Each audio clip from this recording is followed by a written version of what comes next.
Assalamualaikum warahmatullahi wabarakatuh. Kembali lagi dengan saya Isla Rizkina dari kelas 2023A, Program Studi Pendidikan Bahasa dan Sastra Indonesia, Fakultas Keguruan dan Ilmu Pendidikan, Universitas Riau.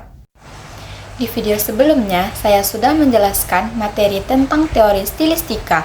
Nah, pada video kali ini, saya akan menjelaskan tentang teori hierarki. Teori hierarki kebutuhan Maslow adalah salah satu teori psikologi yang berguna untuk memicu munculnya motivasi pada seorang individu dalam memenuhi kebutuhan mereka sehari-hari.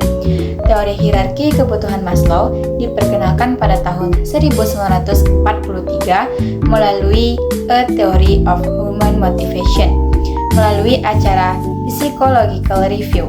Secara garis besar, Abraham Maslow berpendapat bahwa teori hierarki ini untuk memenuhi kebutuhan tingkat atas.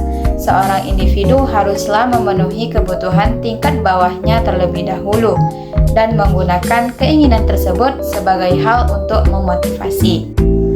Dalam teori hierarki memuat 5 tingkatan kebutuhan yang harus terpenuhi di masing-masing tingkatannya. Tingkatan kebutuhan tersebut yang pertama, kebutuhan dasar atau fisiologi. Kebutuhan tingkat dasar yang pertama ini memiliki hubungan dengan kebutuhan tubuh setiap individu, baik kebutuhan biologis maupun fisik. Kebutuhan yang sangat mendasar ini haruslah terlebih dahulu terpenuhi agar manusia dapat bertahan hidup dan melangkah ke tingkat kebutuhan selanjutnya. Kebutuhan fisiologis merupakan kebutuhan manusia akan oksigen, air, makanan, pakaian, suhu tubuh yang normal, tidur, kebutuhan seksual, dan lain sebagainya. Yang kedua, yaitu kebutuhan akan rasa aman. Seseorang dapat melangkah ke tingkat kebutuhan selanjutnya apabila sudah berhasil memenuhi kebutuhan pada tingkat yang pertama. Abraham Maslow menjelaskan bahwa kebutuhan akan rasa aman meliputi rasa aman secara fisik maupun emosional. Perlu diketahui, kadar kebutuhan pada tingkat ini lebih banyak untuk usia rentang anak-anak. Hal itu dikarenakan anak-anak masih memiliki tingkat kewaspadaan yang masih rendah, sehingga pendampingan orang yang lebih tua sangat diperlukan. Untuk kebutuhan akan rasa aman dapat dicontohkan dengan contoh seperti kebutuhan akan rasa aman dari bahaya yang akan mengancam, kebutuhan perlindungan dari tindak kriminalitas, dan lain sebagainya. Yang ketiga, yaitu kebutuhan sosial, adalah kebutuhan mengenai aspek sosial yang ada di masyarakat, seperti kebutuhan untuk merasakan cinta, kasih sayang, dan memiliki hak kepemilikan terhadap suatu hal. Dalam tingkat ini, Abraham Maslow memberikan pendapatnya mengenai alasan mengapa seorang individu mencari cinta. Abraham Maslow menjelaskan latar belakang dari aspek tersebut karena didasari oleh kesepian, kesendirian, depresi, stres, serta kecemasan yang berlebihan.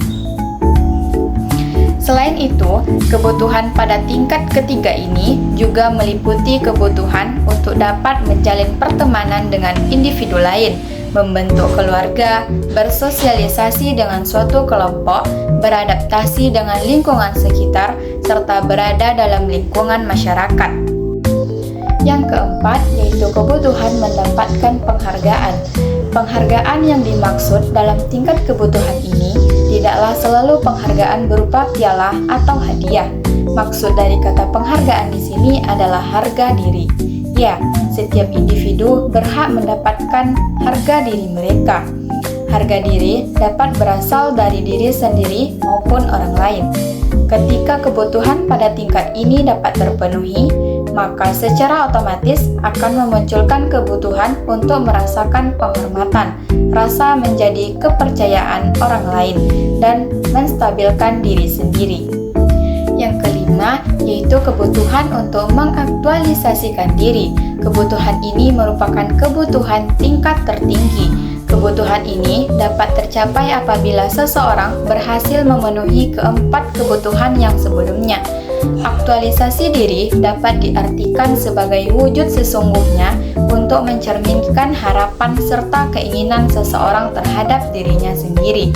Dalam penggambaran aktualisasi diri yang diberikan oleh Abraham Maslow, aktualisasi diri ini berperan sebagai kebutuhan seseorang untuk memutuskan keinginan mereka.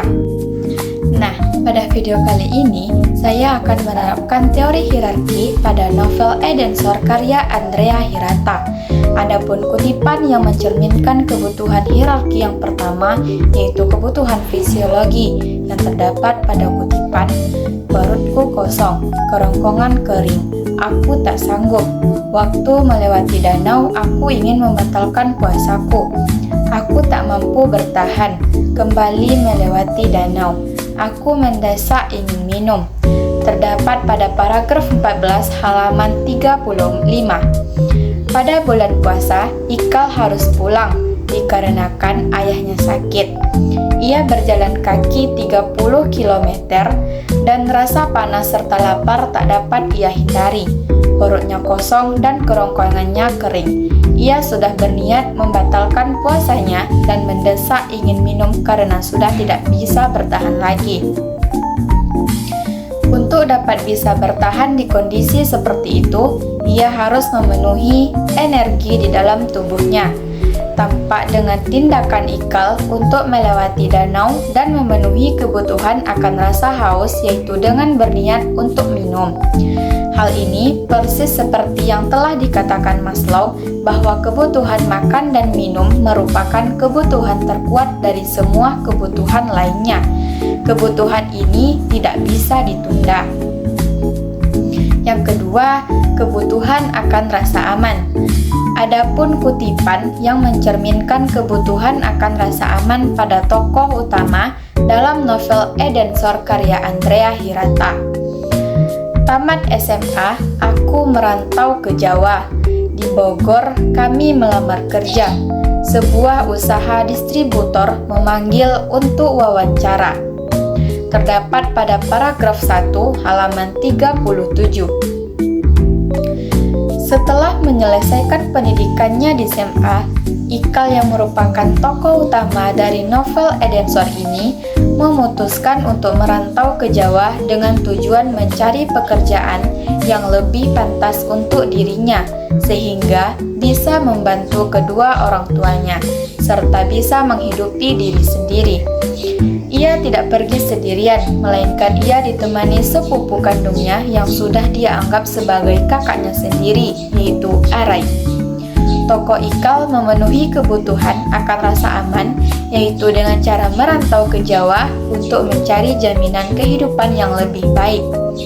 Hal ini sama seperti yang dikatakan Maslow, bahwa manusia memiliki kebutuhan jangka panjang, yaitu terbebas dari kecemasan atas kelangsungan hidupnya, memiliki jaminan untuk dirinya sendiri.